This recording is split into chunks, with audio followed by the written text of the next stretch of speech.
મહીસાગરમાં કિસાન માધ્યમિક વિદ્યાલયમાં ધોરણ 10 અને 12ના વિદ્યાર્થીઓનો વિદાય સમારંભ યોજવામાં આવ્યો। લુણાવાડા નગરના રાજા પુષ્પેન્દ્રસિંહજીના સુપુત્ર ચૈતન્યસિંહજી મુખ્ય મહેમાન તરીકે મુંબઈથી ખાસ ઉપસ્થિત રહ્યા હતા। શાળાના આચાર્ય એચ.વાય. પટેલ દ્વારા તેમનું પુષ્પગુચ્છ અર્પણ કરી સ્વાગત કરવામાં આવ્યું અને તેઓએ ધોરણ 10 અને 12ના બોર્ડની પરીક્ષા આપનાર તમામ વિદ્યાર્થીઓને પરીક્ષાઓમાં ઉત્તમ પરિણામ પ્રાપ્ત કરો તેવી શુભેચ્છાઓ વિદ્યાર્થી મિત્રોને પાઠવી હતી। સાથે સાથે શાળાના ટ્રસ્ટી મૌલિક પટેલ અને આચાર્ય એચ.વાય. પટેલનો હૃદયપૂર્વક આભાર પણ વ્યક્ત કર્યો હતો।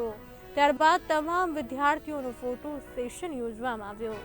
બોર્ડની પરીક્ષાની હોલ ટિકિટનું પણ વિતરણ કરવામાં આવ્યું અને તમામ વિદ્યાર્થીઓ અને શિક્ષક મિત્રો સાથે ભોજન લઈને શાળાનો વિદાય સમારંભ ખૂબ જ ઉત્સાહભેર પૂર્ણ કર્યો હતો।